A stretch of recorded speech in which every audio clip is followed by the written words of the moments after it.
நீங்கள் பார்த்துக் கொண்டிருப்பது உங்கள் விஜய்.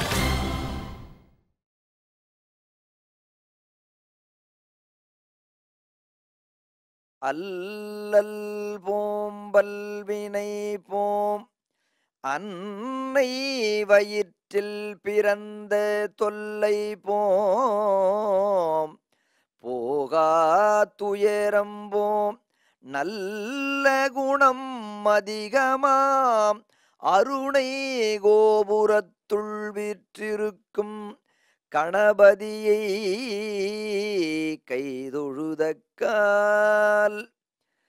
அடியவர் குறைதீர்த்த அண்ணாமலையாருடைய மகிமையை பற்றி பேசுவதற்கு மேற்கொள்ளுகிறேன். திருவண்ணாமலையில் வல்லால மகாராஜா சிறப்பாக ஆட்சி செய்து கொண்டு வருகிறார். அவருடைய ஆட்சி மாட்சியோடு விளங்கி கொண்டு வருகிறது. அரசு ஆட்சி என்று சொன்னால் சிவனை சாட்சி வைத்து செய்வதற்கு அரசு ஆட்சி அரண் சாட்சி என்று பொருள். அப்படி ஆட்சி செய்து கொண்டு வருகிற பொழுது அந்த வல்லால மகாராஜாவிற்கு எல்லாரும் வந்து வந்து வேண்டியவர்களுக்கெல்லாம் வேண்டியதை கொடுத்து கொண்டு வருகிறார். வறியவர்களும் வருகிறார்கள், பொருள் வேண்டியவர்களும் வருகிறார்கள். இப்படி யார் வந்து கேட்டாலும் இல்லை என்று சொல்லாது கொடியை நாட்டி அங்கே பொருள்களை கொடுத்து கொண்டு வருகிறார். கொடைவள்ளல் கர்ண மகாராஜாவும் வேண்டியவர்கள் வேண்டாதவர்கள் தெரிந்தவர்கள் தெரியாதவர்கள் என்று இல்லாமல் எல்லாருக்கும் தருவார். அதுபோல இந்த வல்லால மகாராஜாவும் வேண்டியவர்கள் வேண்டாதவர்கள் என்று இல்லாமல் எல்லாருக்கும் பொருளை கொடுத்து கொண்டு வருகிறார்.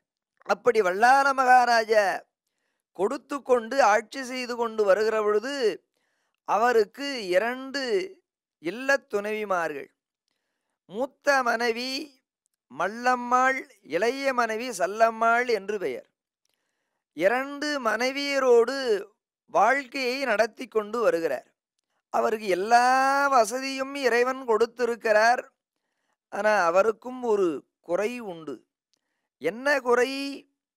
குழந்தையில்லாத குறை அந்த வல்லால மகாராஜாவுக்கு இருக்கிறது. கட்டில் நம்ம விருப்பம் போல வாங்கி கொள்ளலாம், ஆனால் தொட்டில் இறைவன் கொடுத்து வரணும். சுவாமி எல்லா செல்வத்தையும் கொடுத்திருக்கிற அவருக்கு அந்த தொட்டில் வாங்குகிற பாக்கியம் இல்லை. உடனே அவர் இறைவனை வேண்டுகிறார். காதலாகி கசிந்து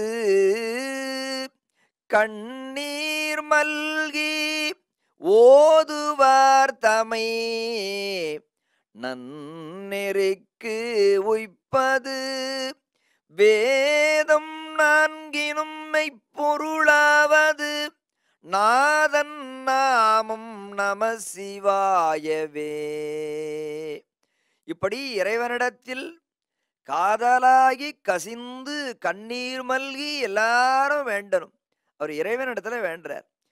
காதலாகி கசிந்து கண்ணீர் மல்கி பரம்பொருளே கைலாசவாச சிவபெருமானே அருள்மிகு உண்ணாமுலை உடனுரை அண்ணாமலையாரே, சுவாமி எனக்கு எல்லாம் கொடுத்திருக்கிறீர்கள், அப்பா என்று அழைப்பதற்கு ஒரு குழந்தை இல்லையேன்னு வருந்தினார். சுவாமி அவருடைய குறையை ஏற்றுக்கொண்டு கருணையின் வடிவமாக இருக்கிற இறைவன் அவர் ஏன் குழந்தை இல்லை என்று வருந்தினார் என்று சொன்னால், இந்த உலகத்திலே திருவண்ணாமலையில் எல்லா உயிர்களையும் காப்பதற்காகவும் இறைதொண்டு செய்வதற்காகவும் எனக்கு ஒரு குழந்தை இல்லையேன்னு வருந்தினாரா. ஏனென்றால் இறைவரை வழிபாடு செய்வதற்கு ஒரு புத்திரன் இல்லையே என்று வருந்தினார். சாத்தாதி கர்மங்களை செய்வதற்கு பிள்ளை இல்லையேன்னு வருந்தலையா. கம்பராமாயணத்தில் தசரத சக்கரவர்த்தி 60,000 ஆண்டுகள் வாழ்ந்தார். அவருக்கு 3000 மனைவி என்றும் சொல்வார்கள். தசரதர் அங்கே இறைவனை வேண்டி யாகத்தை செய்து அதற்கு பிறகு குழந்தைகள் பிறக்கிறார்கள். அதுபோல 60,000 ஆண்டுகள் வாழ்ந்த தசரதருக்கு குழந்தை இல்லை. சுவாமி, எனக்கு குழந்தை இல்லை என்று நான் ஏன் வருந்துகிறேன்? உங்களை வணங்குவதற்கும் எல்லாரையும் காப்பதற்காகவும் ஒரு குழந்தை இல்லையேன்னு இங்கே வல்லால மகாராஜா வருந்தினார். அப்பா, நான் வேண்டுதல் கேட்டு அருள் புரிதல் வேண்டும். ஆருயிர்கட்கெல்லாம் நான் அன்பு செயல் வேண்டும். எப்பாரும் எப்பதமும் எங்கனம் நான் சென்றே. அப்பா, நான் வேண்டுதல் கேட்டு அருள் புரிதல் வேண்டும். ஆருயிர்கட்கெல்லாம் நான் அன்பு செயல் வேண்டும் என்று ராமலிங்க சுவாமிகள் பாடுவார். அதுபோல இங்கே வல்லால மகாராஜா, சுவாமி, நான் எல்லா உயிர்களையும் காப்பதற்காக ஒரு குழந்தை இல்லையே, சிறப்பாக உங்களை வணங்குவதற்கு ஒரு குழந்தை இல்லையேன்னு அங்க வல்லால மகாராஜா வருந்துகிறார். இப்படிப்பட்ட உத்தமரை வள்ளலை உலகத்துக்கு உணர்த்த வேண்டும் என்று இறைவனும் நினைக்கிறார். சுவாமியினுடைய கருணையினாலேதான் நமக்கு எல்லா புகழும் பெருமையும் செல்வமும் வருகிறது.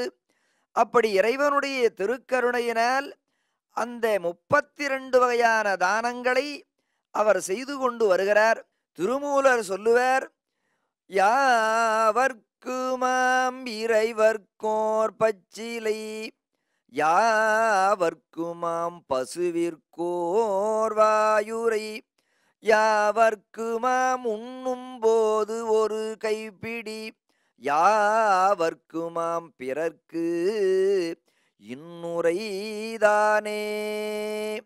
இப்படி இறைவனுடைய கருணையினால் தான தர்மங்களை, பசுவிற்கு ஒரு வாயுரை ஒரு பிடி புல்லை தருவது, பசுமாட்டு ஒரு கட்டு அகத்திக்கீரை வாங்கி தானமாக தருவது, நாம் சாப்பிடுகிற பொழுது யாருக்காவது ஒரு பிடி உணவை தருவது, நம்முடைய வாழ்க்கையில் முடியாத பொழுது எங்கே அன்னதானம் போடுகிறார்கள் ஐயா, இங்கே போனீங்கன்னா நீங்கள் சாப்பிட்டு வரலாம்னு அந்த கையை காண்பிப்பது, இப்படி இன்னுரை நல்ல உரையை சொல்லுவது, முடியாதவர்கள் இந்த நல்ல வார்த்தையாவது சொல்லலாம் என்று திருமூலர் சொல்லுகிறார்.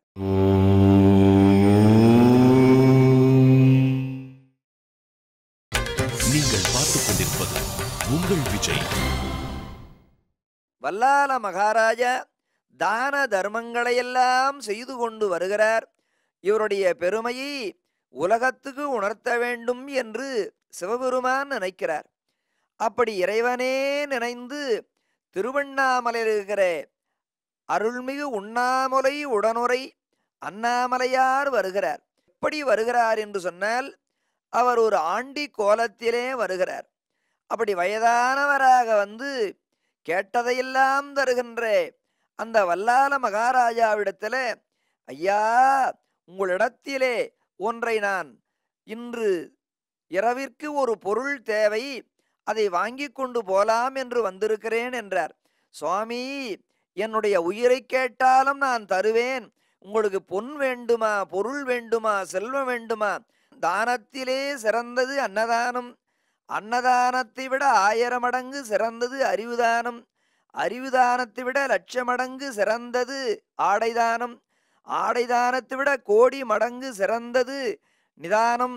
நிதானத்தை விட சிறந்தது சமாதானம். இப்படி அன்னதானம், அறிவுதானம், ஆடைதானம், நிதானம், சமாதானம், இப்படி பல வகை தானங்கள், 32 வகை தானங்கள் இருக்கிறது. காஞ்சிபுரத்திலே அம்பாள் 2 படி நெல்லை கொண்டு 32 அறங்களை வளர்த்தாங்களா. அதனால அம்பாளுக்கு அறம் வளர்த்த நாயகி என்று காமாட்சி அம்மனுக்கு பெயர். இப்படி ஆவதும் பெண்ணாலே, குடும்ப கஷ்டங்கள் அழிவதும் பெண்களாலே.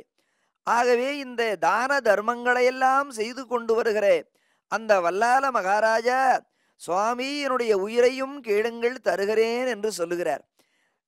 63 சிவனடியார்களில் இல்லையே என்று சொல்லாத இயற்பகை நாயனார் என்று ஒரு நாயனார்.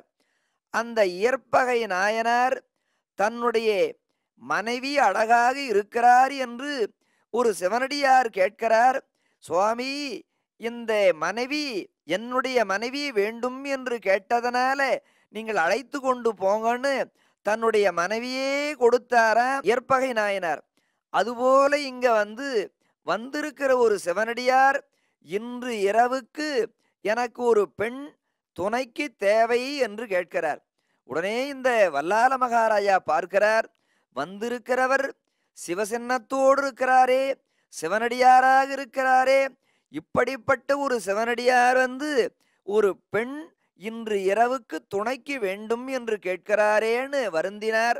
சரி, பரவாயில்லை என்று சொல்லி உடனே இவருக்கு துணையாக ஒரு பெண்ணை அங்கே இருக்கின்ற தன்னுடைய உயர்ந்த அதிகாரிகளிடத்தின் மூலமாக எப்படியாவது இன்று இரவுக்கு இவருக்கு துணைக்கு ஒரு பெண்ணை ஏற்பாடு செய்து கொடுங்கள் என்று வல்லால மகாராஜா கேட்கிறார். அப்படி கேட்ட பொழுது எல்லாரும் போய் அந்த திருவண்ணாமலையிலே கணிக்கியர்கள் வாடுகின்ற தெரு என்று ஒரு தெரு உண்டு. அந்த கணிக்கியர்களுக்கு தாசிகள் எல்லாம் வாடுகிற தெரு என்று முன்பு குறிப்பிட்டிருக்கிறார்கள். உடனே அந்த கணிக்கியர் தெருவிலே திருவண்ணாமலையிலே போய் அந்த உயர அதிகாரிகள் எல்லாம் யாராவது பெண்கள் இங்கே இருக்கிறார்களா என்று கேட்கிறார்கள். ஆனால் அந்த காலத்திலே வாழ்ந்த அந்த கணிக்கியர் குலத்தை சார்ந்த பெண்கள் ஒருவரிடத்திலே ஒரு தொகையை பேசி ஒப்புக்கொள்வார்களேயானால் அதைவிட 10 மடங்கு 100 மடங்கு அதிகமாக வேறு ஒரு பணம் தருவதாக இருந்தாலும் அந்த பெண்கள் போக மாட்டார்கள். அப்படிப்பட்ட அந்த சொல்வாக்கு தவறாதவர்கள். எல்லா இடங்களிலும் அந்த கணிக்கியர்கள் தெருவிலே போய் அந்த அதிகாரிகள் எல்லாம் கேட்கிறார்கள், நீங்கள் பேசிய தொகை விட அதிகமான தொகையை தருகிறோம், யாராவது இன்று இரவுக்கு ஒரு பெண் தேவை என்று அந்த திருவண்ணாமலை கணிக்கியர் வீதியிலே தேடுகிறார்கள். எந்த பெண்ணும் கிடைக்கவில்லை. ஏன்? இறைவனே இப்படி எல்லா பெண்களிடத்திலும் அங்கே ஒவ்வொருவரை அனுப்பி நிறைவு செய்து விட்டார். வேறு எந்த பெண்களும் கிடைக்கவில்லை. உடனே இந்த செய்தியை அறிந்த யாரு கேட்டாலும் இல்லை என்று சொல்லாத வல்லால மகாராஜா வருந்தி, இறைவனே நான் என்ன செய்வேன் என்று வருந்துகிறார். இப்படி இறைவனிடத்திலே அவர் வருந்தி வேண்டுகிறார், சுவாமி எப்படியாவது இந்த அடியாருக்கு ஒரு பெண் துணை வேண்டும் என்று கேட்கிறாரே, நான் என்ன செய்வேன் என்று வருந்துகிறார். அப்படி வருந்துகின்ற பொழுது அங்கே என்னுடைய நாட்டையே தருகிறேன், செல்வத்தை தருகிறேன், பொன்னை தருகிறேன், பொருளை தருகிறேன், என்ன கேட்டாலும் தருகிறேன் என்று அந்த வல்லால மகாராஜா சொன்ன சொல் தவறாமல் பதட்டப்படுகிறார். கணவனுக்கு துணை செய்ய வந்தவர்கள்தான் துணைவிமார்கள். அப்படி கணவனுக்கு துணையாக வந்த நாம இப்பொழுது நம்முடைய கணவனார் இப்படி ஒரு துன்பத்தை அடைகிறாரே, நாம் என்ன செய்வது என்று அந்த அம்மையார் வருந்தினார்கள். இப்படி வருந்திய பொழுது, சுவாமி நீங்கள் விரும்பினால் அந்த சிவனடியாருக்கு நானே துணையாக இன்று இரவுக்கு போகலாமா என்று அந்த அம்மையார் கேட்டார்கள். அளவில்லாத மகிழ்ச்சி அடைகிறார் வல்லால மகாராஜா. ஏனென்று சொன்னால், நாம சொன்ன சொல் தவறிவிடுவோமோ, யார் கேட்டாலும் இல்லை இல்லை என்று சொல்லாது கொடுத்து வருகின்ற இந்த நேரத்தில் இப்படி தவறிவிடுவோமோ என்று வருந்துகிறார். இப்படி இறைவனே சிவபெருமானே அங்கே சிவனடியார் கோலத்திலே வந்திருக்கிறார். ஏன் இறைவனே வந்தார் என்று சொன்னால், இந்த வல்லால மகாராஜாவுக்கு ஒரு குறை உண்டு. சுவாமி எல்லாவற்றையும் கொடுத்தார். அப்படி எல்லாம் கொடுத்து அந்த வல்லால மகாராஜாவுக்கு கடைசி காலத்தில் நமக்கு ஒரு குழந்தை இல்லையே என்று வருந்துகிறார்.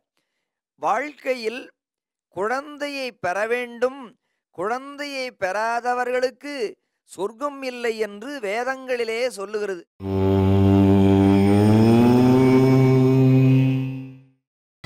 நீங்கள் பார்த்துக் கொண்டிருப்பது உங்கள் விஜய். அபுத்திரஷே கதிர் நாசி என்று வேதத்திலே சாத்திரத்திலே கூறுகிறது. குழந்தை இல்லாதவர்கள் சொர்க்கம் போக முடியாது என்பதனாலேதான் மகாபாரதத்திலே பாண்டு மகாராஜா குந்தியம்மையாரிடத்திலே வேண்டி, ஏன்னா அவருக்கு கிந்தம முனிவர் கொடுத்த சாபத்தினாலே குழந்தையை பெற முடியாது. கிந்தம முனிவரும் அவருடைய மனைவியும் மான் வடிவம் எடுத்து இன்பத்தை அனுபவிக்கிற நேரத்திலே இந்த பாண்டு மகாராஜா விளையாட்டிற்காக அம்பு எய்தினார். அப்பொழுதுதான் அந்த முனிவர் சொன்னார், பாண்டு, நானும் என்னுடைய மனைவியும் இப்படி இன்பத்தை அனுபவிக்கிற நேரத்தில் நீ அம்பு எய்திய காரணத்தினால் என்றைக்கு நீயும் உன்னுடைய மனைவியும் போகத்தை இன்பத்தை அனுபவிப்பாயோ அன்றே நீ மாடக்கடவுது என்று கிந்தம முனிவர் சாபம் கொடுத்தார். உடனே இந்த பாண்டு மகாராஜா முனிவரை போல அவர் எல்லாம் துறந்து அவர் வேள்வியை செய்து கொண்டு வருகிற பொழுதுதான் குழந்தை இல்லாதவர்கள் சொர்க்கம் போக முடியாது என்று அறிந்து உடனே அவர் குழந்தையை பெறுவதற்காக தன்னுடைய மனைவியிடத்திலே வேண்டி முனிவர்கள் மூலமாக ரிஷிகள் மூலமாக குழந்தையை பெற்றுக்கொடு என்று கேட்கிறார். கல்லமழலை கனியூரல் கலந்து கொஞ்சும் மல்லபுயத்தில் விளையாடும் மலை வாழ்வின் இனிமை என்ன. கல்லமழலை கனியூரல் கலந்து கொஞ்சும் மல்லார் புயத்தில் விளையாடும் மனைவாழ்வின் இனிமை என்ன. குழந்தையில்லாத வாழ்வு சிறப்படையாது. அதான் திருவள்ளுவர் சொன்னார், குழல் இழிது யாழினிது என்பர் தம்மக்கள் மழலை சொல் கேளாதவர். அப்படி எதையதையோ மகிழ்வார்கள். ஆனால் குழந்தை பேசினால் நமக்கெல்லாம் நம்முடைய செவிக்கு இன்பம். ஆகவே அந்த குழந்தை இல்லாத வாழ்வு சிறப்பாக ஆகாது என்று எண்ணி இங்கே பாண்டு மகாராஜா, நீ எப்படியாவது முனிவர்கள் மூலமாக குழந்தையை பெற்றுக்கொடு என்று கேட்கிற பொழுது அந்த அம்மையார் செய்த தொண்டின் மூலமாக துருவாசர் மூலமாக குந்தி அம்மையார் குழந்தையை பெற்று கொடுக்கிறார்கள். அதுபோல சுவாமியினுடைய அருளினால் குழந்தை இல்லாத வாழ்வு இனிமையாக இருக்காது. ஆகவே எப்படியாவது குழந்தையை பெற வேண்டும். இப்பொழுது அவருக்கு ஒரு குறை, சுவாமி, எனக்கு எல்லா செல்வங்களையும் கொடுத்திருக்கிறீர்கள், ஆனால் குழந்தை இல்லையே என்று அவர் வருந்துகின்றார். இறைவனுடைய திருக்கருணையினால் சுவாமி எல்லாரையும் அறிவார். எல்லா உலகமும் ஆனாய் நீயே ஏகம்பமேவி இருந்தாய் நீயே நல்லாரை நன்மை அறிவாய் நீயே ஞானச் சுடர் விளக்காய் நின்றாய் நீயே பொல்லாவினைகள் அறுப்பாய் நீயே. எல்லா உலகம் ஆகி இருக்கின்ற சிவபெருமான், எல்லா இடத்திலும் இருக்கிற இறைவன், அந்த அடியாருடைய வருத்தத்தை நீக்குவதற்காக ஏகம்பமேவி இருந்தாய் நீயே பொல்லா வினைகள் அறுப்பாய் நீயே புகழ் சேவடி என்மேல் வைத்தாய் நீயே. இந்த உலகத்தை எல்லாம் ஆட்கொள்ளுகின்ற சிவபெருமான், 84 கோடி ஜீவராசிகளையும் காப்பாற்றுகிற சிவபெருமான், அந்த கருணையின் வடிவமாக இருக்கிற சிவபெருமானிடத்தில் சுவாமி எனக்கு ஒரு குழந்தை இல்லையேன்னு வருந்துகிறார்.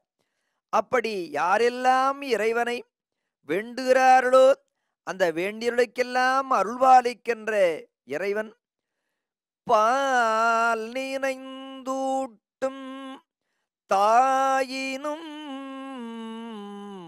சால பரிந்து பாவியேனுடைய ஊனினை உருக்கி உள்ளொழி பெருக்கி உலப்பிலானந்தமாயே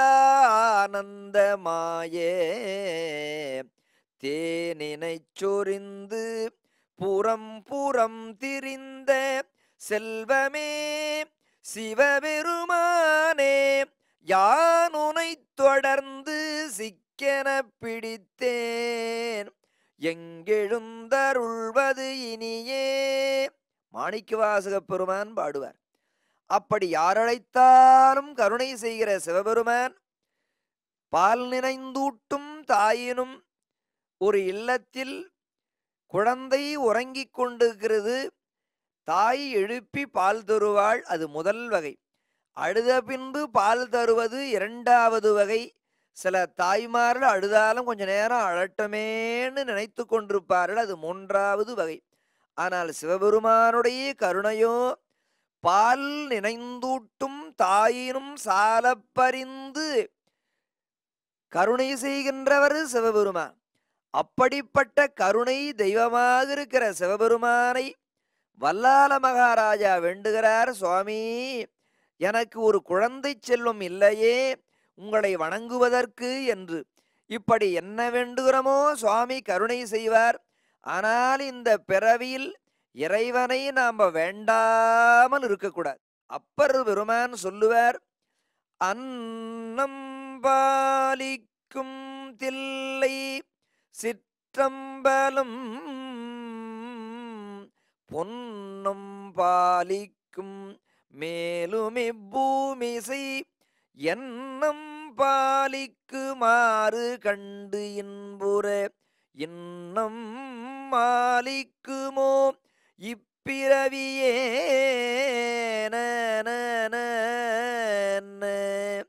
எல்லாரும் பிறவி வேண்டாம் என்பார்கள். அப்பர்தான் பிறவி வேண்டும் என்று கேட்கிறார். ஏன்? இன்னும் ஆலிக்குமோ இப்பிறவி, இறைவனை வணங்குவதற்காகவும் இறைதொண்டு செய்வதற்காகவும் இன்னும் ஆலிக்குமோ இப்பிறவி என்று கேட்கிறார்.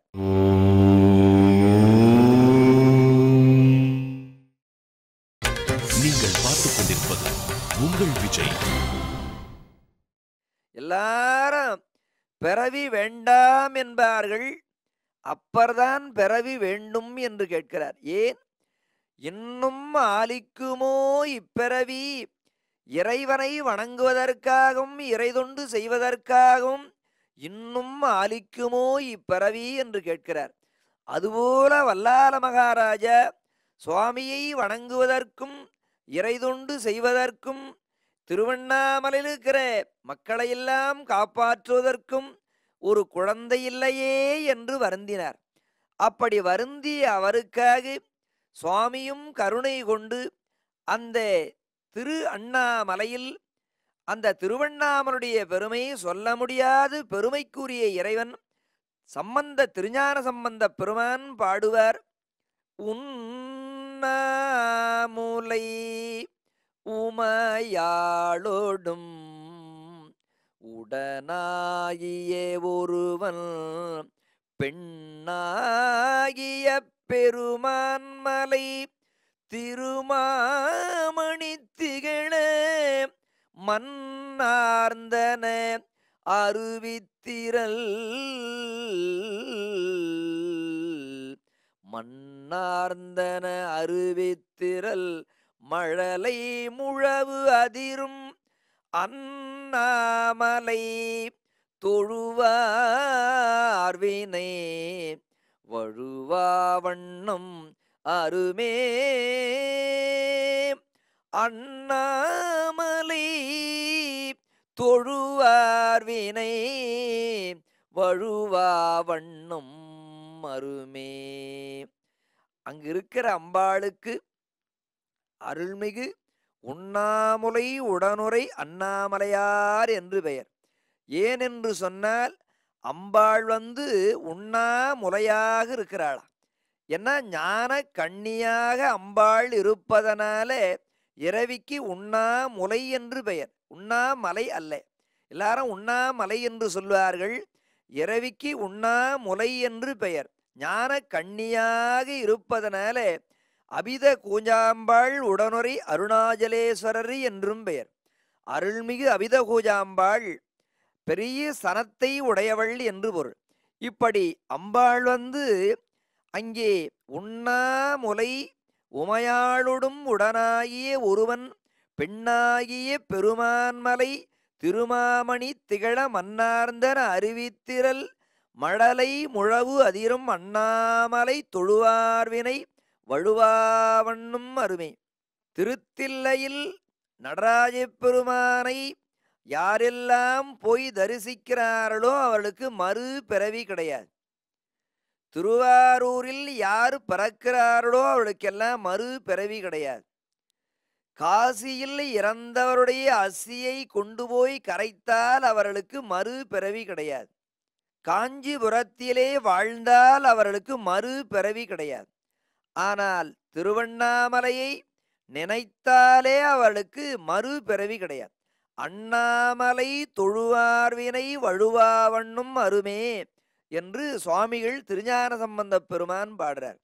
இப்படி மனத்தினாலே நினைத்தாலே ஆட்கொள்ளுகின்ற இறைவன் அண்ணாமலையார். கிருதாயுகத்திலே சுவாமிகள் அக்னிமலையாக இருக்கிறார்.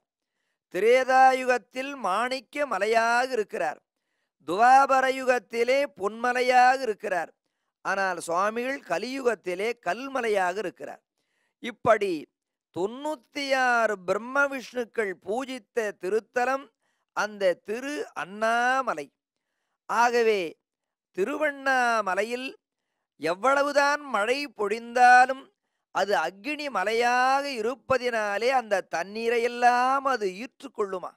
அதனால அந்த திரு அண்ணாமலை தொழுவார்வினை வழுவாமல் அருமே, வழுக்கி விடாமல் அது ஈர்த்து கொள்ளும். நெருப்பு மலை, தீமலை, சோணாசயலம் என்று சொல்வார்கள், சோணகிரி என்பார்கள், அருணகிரி என்பார்கள். அருணும்னா சிகப்பு, அந்த சிவந்த மலை, அதனால அருணகிரி என்று பெயர். சோணகிரி என்று சொன்னால் சோணம்னா சிகப்புன்னு பொருள். அந்த சிவப்பாக இருப்பதனால சோணகிரி என்றும் அந்த திருவண்ணாமலைக்கு எத்தனையோ பெயர்கள். பிரம்ம விஷ்ணுக்கள் அடிமுடி காணாத மலை அந்த அண்ணாமலையார். பிரம்மதேவன் அன்னப்பட்சியாக திருமுடியை தேடிக்கொண்டு சென்றார். 40,000 ஆண்டுகள் அவர் தேடிக்கொண்டு சென்றார். சிவபெருமானுடைய திருமுடியிலே இருந்து தாழம்பூ வருகிறது. அது எங்கே இருந்து வருகிறாய் என்று பிரம்மதேவன் கேட்டார். சிவபெருமானுடைய ஜடாமுடியிலே திருமுடியிலே இருந்து வருகிறேன் என்றதாம். அது நான் வருவதற்கு 40,000 ஆண்டுகள் ஆனது என்று அந்த தாழம்பூ சொன்னதாம். எனக்கு ஒரு உதவி செய் என்று பிரம்மதேவன் கேட்டார். நான் சிவபெருமானுடைய திருமுடியை பார்த்தேன் என்று சொல் என்று சொன்னார். நான் சொல்லுகிறேன் என்று அந்த தாழம்பூ சொன்னது. பொய் சொல்லிய காரணத்தினால் இந்த தாழம்பூவை யாருமே பறிக்கக்கூடாது என்பதற்காக அந்த தாழம்பூ புதரிலே நாகப்பாம்பு வாழ்ந்து கொண்டு வருமா. இதை யாரும் பறிக்கக்கூடாது என்பதற்கு.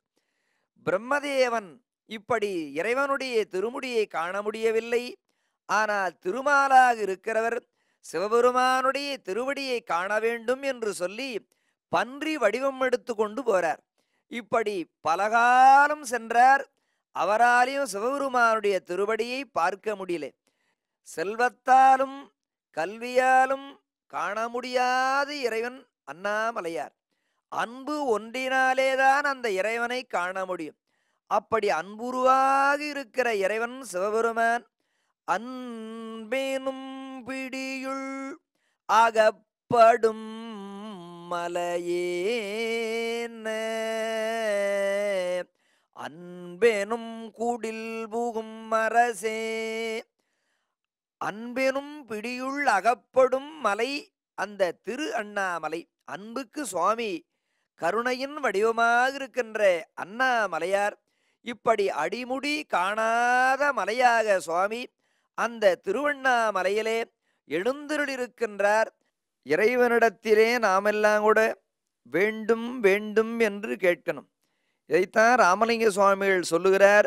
ஒருமையுடன் எனது திருமலரடி நினைக்கின்ற உத்தமதம் உறவு வேண்டும், உள்ளொன்று வைத்து புறமொன்று பேசுவார் உறவுகளவாமை வேண்டும், பெருமை பெறும் எனது புகழ் பேச வேண்டும் என்று இறைவனை வேண்டுகிறார். அப்படி அந்த வல்லால மகாராஜா கருணை தெய்வமாக இருக்கிற சிவபெருமான் சிவனோடு ஒக்கும் தெய்வம் தேடினும் இல்லை, அவனோடு ஒப்பு இங்கு யாவரும் இல்லை. புவனம் கடந்தன்று பொன்னொழி மின்னும் தவனச்சடை முடி தாமரையானே.